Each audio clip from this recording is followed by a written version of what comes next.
उस्मानी साहब की तालीमात की रोशनी में ये नुकात ख़वातीन के लिए नमाज का तरीका सीखने के लिए बेहतरीन है। ख़वातीन की नमाज का सही तरीका। अस्सलामु अलैकुम। आज की वीडियो में हम तज़किरा करेंगे कि ख़वातीन की नमाज मर्दों की नमाज से किन पहलुओं में मुख्तलिफ है और वो कौन से तरीक़े हैं जिनसे ख़वातीन की नमाज सुन्नत के मुताबिक मुकम्मल होती है। ये मालूमात मुफ्ती तकी उस्मानी साहब की किताब मकसद ज़िंदगी से माखूज़ हैं।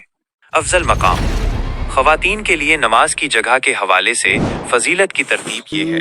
कमरे के अंदर नमाज पढ़ना बरामदे से अफजल है। बरामदे में पढ़ना सहन आंगन से अफजल है। शरीयत में उसकी वजह पर्दे का मुकम्मल एहतिमाम और हया की हिफाजत है। सतर का बयान। कितना जिस्म ढांपना ज़रूरी है। चेहरा, हाथ, पाँव। नमाज के दौरान ख़वातीन के जिस्म के सिर्फ 3 हिस्से खुले रह सकते हैं। इसके अलावा कोई हिस्सा खिला रहा तो नमाज नहीं होगी। चेहरा, पेशानी से लेकर थोड़ी चिन के नीचे तक, हाथ, कलाइयों घट्टों तक, पाँव, टखनों तक। क़याम और तकबीर तहरीमा।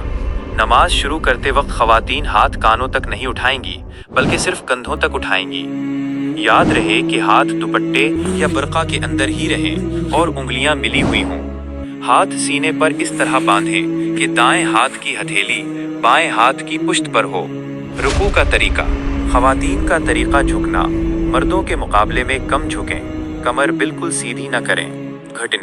घुटनों को थोड़ा आगे की तरफ निकाल कर रखें। हाथ, उंगलियां मिलाकर घुटनों पर रखें और बाजू पहलुओं से मिला लें।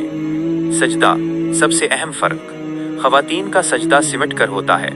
सजदे में जाते वक्त पहले सीने को झुकाएं। सजदे के दौरान पेट को रानों से मिला दें। बाजू पहलुओं से मिले हुए हों। कहनियों समेत पूरी बाहें ज़मीन पर बिछी होनी चाहिए। पाँव ज़मीन पर खड़े करने के बजाय दाहिनी तरफ राइट साइड निकाल दें। 7. तशहुद। बैठने का तरीका। जब अत्तहियात के लिए बैठें तो दोनों पाँव दाएं तरफ निकालकर बाएं कोल्हे पर बैठें। इसे तौर कहते हैं। उंगलियां मिलाकर रानों पर रखें और नजरें गोद में होनी चाहिए।